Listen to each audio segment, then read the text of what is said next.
கல்யாணம் முடிஞ்ச கையோடையே வெற்றி வசந்தும் வைஷ்ணவியும் ஓட்டு வீட்டில் தங்க போகிறாங்க அப்படிங்கிற மாதிரியான ரொம்பவே அதிர்ச்சியான விஷயம் தான் சமீபத்தில் வெளியாகியிருக்கு. எதற்காக அவங்க ஓட்டு வீட்டில் தங்க போகிறாங்க, என்ன காரணம் அப்படிங்கிறதெல்லாம் தான் இந்த ஒரு வீடியோவில் நம்ம பார்க்க போகிறோம். சின்ன திரை சீரியல் நடித்து மக்கள் மத்தியில் மிகப்பெரிய வரவேற்பு பெற்றிருந்தவர் தான் வெற்றி வசந்த். அவருக்கு சமீபத்தில் கல்யாணம் முடிவாகி இருந்துச்சு.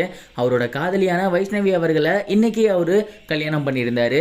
அவரோட கல்யாணம் அப்படிங்கிறது ரொம்பவே சூப்பராக கோலாகலமாக ஆட்டம் பாட்டம் கொண்டாட்டம் அப்படின்னு சின்ன திரை பிரபலங்களோட சிறப்பாக நடந்து முடிஞ்சிருக்கு. கல்யாணம் முடிஞ்சதுக்கப்புறம் தொடர்ந்து வெற்றி வசந்த் அவர்கள் அடுத்து என்ன பண்ண போகிறாரு, அவங்க எங்கே இருக்காங்க அப்படிங்கிற மாதிரியான ஏராளமான செய்திகள் சோசியல் மீடியாவில் வந்துகிட்டு இருக்கு. அந்த வகையில் சமீபத்தில் தெரிய வந்திருக்க விஷயம் என்ன அப்படின்னா, வெற்றி வசந்த் அவர்களும் சரி வைஷ்ணவி அவர்களும் சரி வெற்றி வசந்த் அவர்களோட சொந்த ஊரில் இருக்கக்கூடிய வீட்டில் தான் ஒரு நாள் ஸ்டே பண்ண போகிறாங்களாமா. வெற்றி வசந்த் அவர்கள் ஸ்டார்டிங்கில் ரொம்பவே கஷ்டப்பட்டிருக்காரு. ஸ்ரீவில்லிபுத்தூர் பக்கத்தில் இருக்கக்கூடிய ஒரு கிராமம் தான் அவரோட கிராமம். அண்ட் அங்கே அவர் ரொம்ப கஷ்டப்பட்டு தான் சென்னை வந்தார். ஸ்டார்டிங்கில் யூடியூப்பில் நடிச்சிட்டு இருந்தார். அதுக்கப்புறம் சின்ன திரையில் ட்ரை பண்ணி இப்போ ரசிகர்கள் மத்தியில் மிகப்பெரிய ஒரு வரவேற்பு பெற்றிருக்காரு இல்லையா. ஸோ ரொம்ப கஷ்டப்பட்டு தான் இந்த ஒரு இடத்துக்கு வந்திருக்காரு. ஆரம்ப காலகட்டங்களில் மிகப்பெரிய கஷ்டம் எல்லாமே அந்த வீட்டில் தான் இருந்திருக்காரு. அந்த வீட்டில் தான் கனவு கண்டிருக்காரு. ஸோ அந்த வீட்டை எப்போதுமே நம்ம மறந்துடக்கூடாது. பாரம்பரியமாக இருக்கக்கூடிய வீடு அது. எந்த நல்லது கெட்டது நடந்தாலுமே அங்கே போயிட்டு வரணும், எதுனாலுமே அங்கே தான் முதல்ல செய்யணும் அப்படிங்கிறத அவரும் சரி அவங்க ஃபேமிலியும் சரி ரொம்பவே விடாப்பிடியாக பிடிவாதமாக இருந்திருக்காங்க.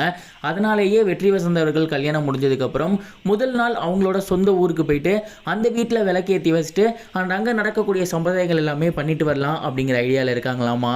இந்த ஒரு சம்பிரதாயம் அப்படிங்கிறது வழக்கமாக எல்லா இடங்கள்லையுமே நடக்கக்கூடிய சம்பிரதாயம் தான். கல்யாணம் முடிஞ்சதுக்கப்புறம் பொண்ணு வீட்டிலேருந்து மாப்பிள்ளை வீட்டுக்கு போவாங்க. ஒரு சிலர் பூர்வீகமாக இருக்கக்கூடிய இடத்துக்கு போவாங்க. அந்த வகையில் பார்க்கும்போது வெற்றி வசந்த் அவர்களுக்கு அதுதான் பூர்வீகமான இடம். அவர் வாழ்ந்த அந்த ஓட்டு வீட்டில் ஒரு நாள் இருந்துட்டு வரலாம் அப்படின்னு முடிவு எடுத்திருக்கிறது. எனக்கு ரொம்பவே சூப்பர் அப்படிங்கிற மாதிரி தோணுது. நீங்கள் இந்த ஒரு விஷயத்தை பற்றி என்ன நினைக்கிறீங்க, கமெண்ட் பாக்ஸில் ஷேர் பண்ணுங்கள். இது ஒரு புறம் இருக்க சோசியல் மீடியாவில் ரொம்பவே வைரலாக போய்கிட்டு இருக்க இன்னொரு கல்யாணம் என்ன அப்படின்னா, வேல ராமமூர்த்தி அவர்களோட வீட்டு கல்யாணம் தான். வேல ராமமூர்த்தி அவர்களை நம்ம எல்லாருக்கும் ரொம்பவே நல்லா தெரியும். எழுத்தாளராக இருந்திருக்காரு, அதன் பிறகு நடிகராக மாறினார். அண்ட் இப்போ சின்ன திரையில் சீரியல்கள் பண்ணி வந்துட்டு இருக்காரு. சமீபத்தில் இவர் பார்த்தீங்கன்னா அவங்க வீட்டில் ஒரு ஃபங்க்ஷன் நடத்தியிருக்காரு.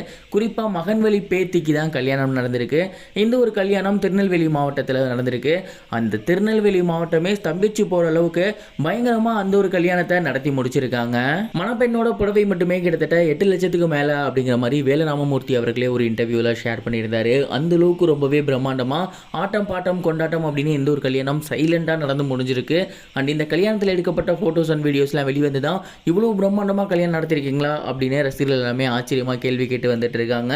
நீங்க அந்த போட்டோஸ் அண்ட் வீடியோஸ்லாம் பார்த்தீங்களா? அந்த ஒரு கல்யாணம் எப்படி இருக்கு அப்படிங்கிறத மறக்காம கமெண்ட் பாக்ஸ்ல ஷேர் பண்ணுங்க. இதுவரைக்கும் கனெக்டிங் டிவிக்கு சப்ஸ்கிரைப் பண்ணனா மறக்காமல் சப்ஸ்கிரைப் பண்ணிக்கங்க. உடனடி அப்டேட்ஸ் பெறுவதற்கு நோட்டிஃபிகேஷன் பெல்லையும் கிளிக் பண்ணிக்கங்க.